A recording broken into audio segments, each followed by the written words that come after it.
कल में मुझे लगता है कि कल जो मोदी जी का जो भाषण जो उन्होंने कल दिया है जिस तरीके से भ्रष्टाचार पर, ये 2014 से पहले का भाषण था जब अरविंद केजरीवाल अन्ना हजारे के साथ धरने पे बैठे हुए थे और रामदेव काला धन और पीले धन की बात कर रहे थे। ये उस दौर का भाषण है, अब का नहीं है। अब आप 9 साल सत्ता में रहे हैं और हम ये देख रहे हैं कि मनमोहन सरकार के समय का कनुमोझी से लेकर ए राजा सुरेश कलमाड़ी सब जेल गए थे, लेकिन इनके 9 साल के कार्यकाल में एक भी व्यक्ति जेल नहीं गया।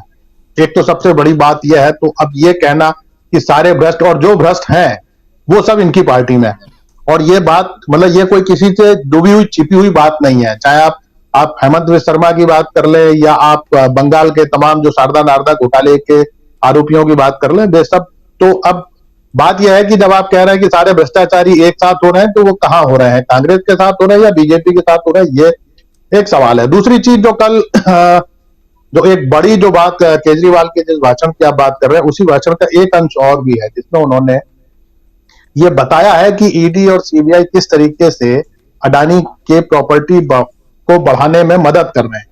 उन्होंने ये कहा कि उन्होंने कई उदाहरण दिए, कई पोर्ट्स के उदाहरण दिए, कई कंपनी, अंबुजा सीमेंट का उन्होंने उदाहरण दिया जिनके ऊपर सीबीआई और ईडी की जांच हुई और उसके बाद फिर करीब 1 साल बाद, 1.5 साल बाद वो सारी की सारी कंपनियां अडानी साहब ने खरीद ली। एक और मैं आपको बताऊं, ये एक बड़ा अजीब सा एक ट्रेंड है। अभी इस पर बात क्यों नहीं हो रही? हालांकि केजरीवाल ने कल जरूर इस पे हिंट किया है, लेकिन बहुत सारे ऐसे एमएसएमई जो प्रॉफिटेबल हैं वो सारे प्रेशर डालकर अडानी उनको खरीद रहे हैं। ऐसे मेरे को कई कारपोरेट के लोगों से जिनसे मेरे थोड़ा बहुत परिचय है, उनसे जो बातचीत हुई है, उसमें ये बात निकल के आया है कि एक तरीके से उनपे इतना प्रेशर बनाया जाता है कि वो अपना काम धंधा छोड़ के अडानी साहब के भरोसे और वो यहाँ से निकल जाए। तो ये एक बहुत महत्वपूर्ण बात है।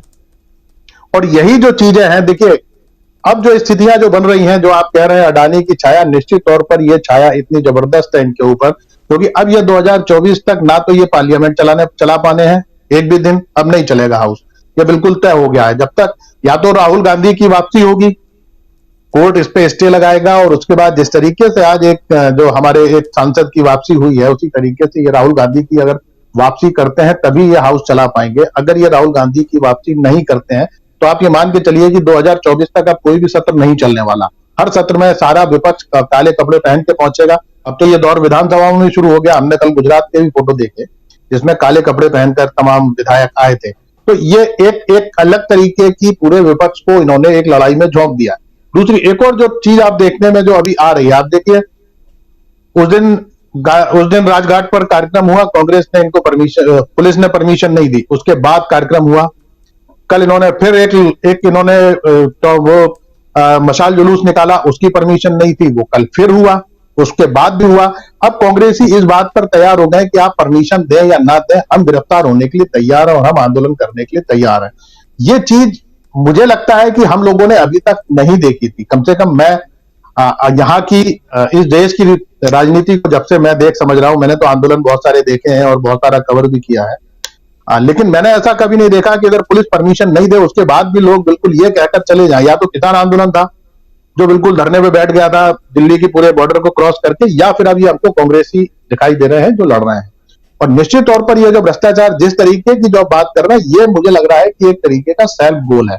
मोदी जी अपने विकास की शौचालय और इसकी बात करें तो हो सकता है उन्हें कुछ वोट मिल जाएगा, उज्ज्वला योजना की बात करें, लेकिन अगर वो भ्रष्टाचार की बात करेंगे तो बहुत सारे सवाल उनके ऊपर खड़े होंगे, ये निश्चित तौर पर। और इसका असर कर्नाटक और आज जो बहुत सारे जो एग्जिट पोल भी कुछ टीवी चैनलों पे आ रहे हैं जिसमें निश्चित तौर पर कांग्रेस को जीतता हुआ दिखा रहे हैं। अब वो कितने सच है वो आने वाला समय बताएगा। दूसरी चीज मैं ये जोड़ रहा था कि देखिए कांग्रेस के ऊपर करप्शन के चार्जेस बहुत लगते हैं, लेकिन जो उसने काम किए हैं उन कामों की बात कांग्रेसी भी नहीं कर पाते। मैं अगर मतलब ये राइट टू हेल्थ का जो मैं आपको डेटा दे रहा हूं, केजरीवाल जो स्वास्थ्य और शिक्षा को लेकर सबसे ज्यादा प्रचार करते हैं, उससे ज्यादा पैसा राजस्थान सरकार खर्च कर रही है दोनों सेक्टर के ऊपर, लेकिन वो प्रचार में नहीं है। ये मैं एक चीज कहना चाह रहा था। एक तीसरी जो चीज मैं कहना चाह रहा था कि देखिए अभी जो नरेंद्र मोदी आईएमआर और एमएमआर को लेकर जो बात करते हैं कि आईएमआर हमारा सुधर गया, एमएमआर सुधर गया, ये सुधरा है एनएचएम के बाद। जो मनमोहन सिंह सरकार की योजना थी, नेशनल हेल्थ मिशन आने के बाद हमारे यहाँ इंस्टीट्यूशनल डिलीवरी जो 60 से 65% तक हुआ करती थी पहले, वो बढ़ के 90 से 95% हो गई है। और अगर एनएफएचएस 4 और एनएफएचएस 5 के अगर डेटा देखेंगे तो आपको ये बात समझ में आएगी कि हेल्थ के सेक्टर में जिस तरीके से नेशनल हेल्थ मिशन आने के बाद, जो पहले नेशनल रूरल हेल्थ मिशन था, उसके बाद उसको नेशनल हेल्थ मिशन किया गया, जिस तरीके से क्रांतिकारी परिवर्तन हुए हैं, जी तो सवाल यह है कि इन चीजों को लोगों तक पहुंचाना। और देखिए, फिर इसमें एक और चीज मैं जोड़ दूं, जो अभी आयुष्मान कार्ड का जो मामला है, देखिए दो अलग अलग चीजें हैं। आयुष्मान कार्ड आपके हेल्थ के अंदर इंश्योरेंस सेक्टर को बढ़ाने की बात करता है, जो प्राइवेटाइजेशन की बात करता है, लेकिन राइट टू हेल्थ जो है वो प्राइवेटाइजेशन के विरोध की बात करता है। तो निश्चित तौर पर जब इतने साल से हेल्थ का पूरा आपने प्राइवेटाइजेशन कर दिया, तो आप ये मत सोचिए कि आपको जो प्राइवेट जो पूरे प्लेयर्स हैं उनका विरोध का सामना नहीं करना पड़ेगा। आप जब भी कोई क्रांतिकारी ऐसा काम करेंगे जो कारपोरेट के खिलाफ होगा, तो वहां पर आपको जी विरोध का सामना करना ही। आज हम सबसे युवा देश है, आत्मविश्वास से भरे हुए देश है।